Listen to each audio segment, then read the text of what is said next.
So we all kind of predicted this was happening just by the imagery that was given away, right? Warhorse was talking about, here, we're gonna key up to our next game. Big reveal coming. Dude, it is a big reveal. But we also kind of figured it was Kingdom Come 2. It is. Kingdom Come Deliverance 2 arriving in 2024, according to a leaked trailer. That's right. Not only did we get a look at the game, which, wow, Scott, this is, dude, you want to live the medieval times? This is the way to go. And man, they have attention to detail here that I was just blown away. I can't wait to get into this game. This is Tom Ivan over at VGC. Kingdom Come Deliverance 2 details have leaked ahead of an anticipated announcement. However, Warhorse Studios, which developed Kingdom Come's 2018 title, Scott, will be revealed. We did see the trailer, and then they have 13 minutes of a deep dive into it as well. But the identity of the title seemingly has been revealed already. We're already past that part. According to the Steam page, the original Kingdom Come Deliverance is a story-driven open-world RPG that immerses you in an epic adventure in the Holy Roman Empire. Avenge your parents' death as you battle invading forces, go on game-changing quests, and make influential choices. Explore castles, forests, villages, and realistic settings in medieval Bohemia. Dude, super cool. The original one sitting at a Metacritic right now of 76 on PC, 69 on PS4, and 68 on Xbox One. Kingdom Come Deliverance 2 expands off of all of this. There is a path that you can set out, but then you're never guaranteed to actually get down in that direction. Then you're just going to veer off, and the choices have consequences. Dude, they showed some stealth stuff off. I was like, yes, let's go. I can go rob people. If I get caught, though, man, there's even one point where they're like branding the guy that they caught. I was just yeah. uh-oh. So when you start walking through that village, that town, the castle area, right, the city, whatever area you're into, and you get recognized, dude, they start calling you out, right? Oh. And they're not so they're cool. not calling you the chicken chaser. No, they're not. They're definitely not. But then you could actually have a rebuttal back. Like, there is a lot of detail going into this. Yeah, exactly. Warhorse has been working on this game for 6 years. The map is twice the size of the original. Oh man. I only played a very small amount of the original. There's my confession for today.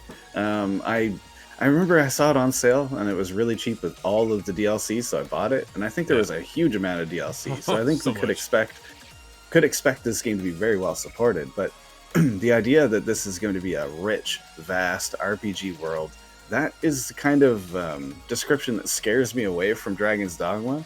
Yeah. But interestingly, brings me to Kingdom Come, because Kingdom Come, the idea of your choices have social implications. That's the part that really does stick to me, because just like you say, if you're branded as a thief or whatever, and you come into that city, everybody's going to react differently, and you're going to have to win favor with them, and it becomes much more complicated. But I like that, because I will have to stealth through an area instead of fighting the bigger guard. The guard that's bigger than me, who could just lop my arm off and then it's not coming back.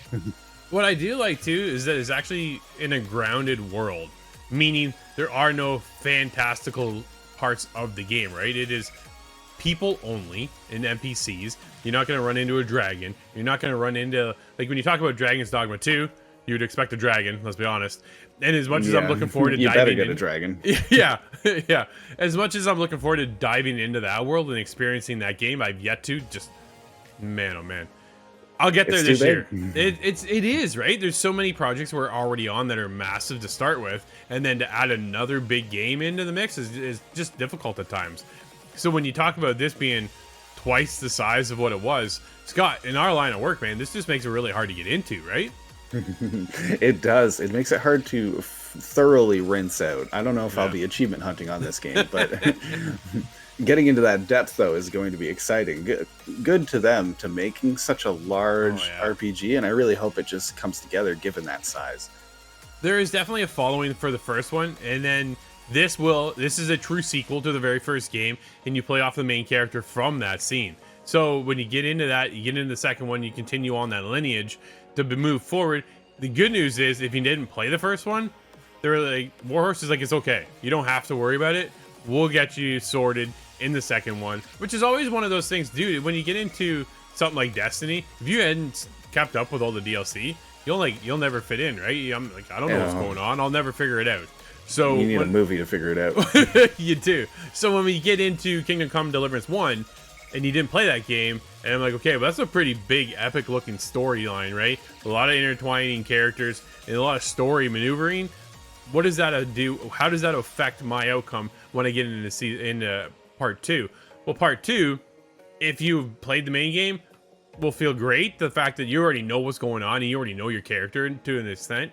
And then for us who are new to the game, because I played like yourself, dude, I jumped in. I'm like, whew, this is intense. This looks really cool. But then I had to bounce over. A little too much. It was a little too much, right? It was funny because we talked about, you posted this came up, and then you posted about this guy who couldn't find water to shower, so instead he went in a horse trough, got showered, went to meet a girl, couldn't get with the girl because she's like, you smell. And he's like, well, this is just a little too real, right? Like, it's just the detail within the game is going to be incredible. I think was going to be one of the standouts, one of the highlights of how this game goes down, and creates those water cooler moments, right, that we often talk about when it comes to gaming.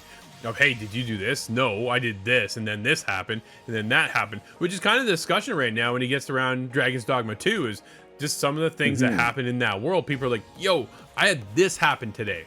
And I think we have the opportunity to see that with Kingdom Come Deliverance 2 as well. It has me very excited to see what opportunities lie ahead.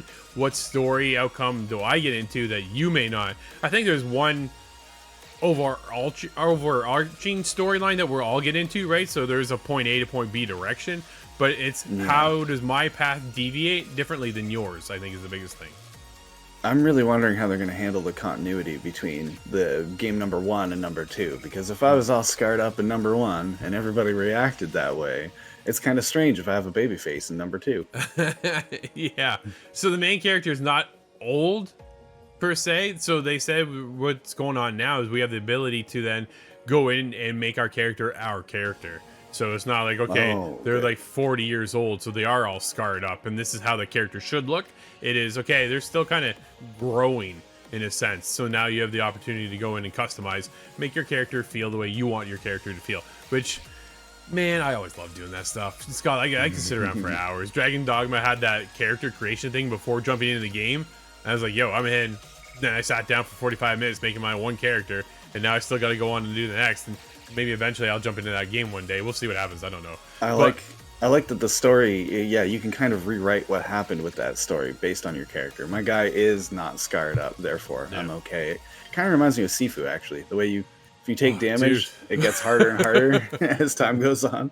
What a cool game. Yeah, absolutely. I know. And then on top of that, the game is leaked to arrive this year. That's the biggest thing. Yeah. No official announcement as to a release date, but just a leak of, hey, 2024. Which, when the game's been in development for 6 years, I think that lines up pretty well, Scott. Do we see it at Summer Game Fest? Ooh, I think that's very possible.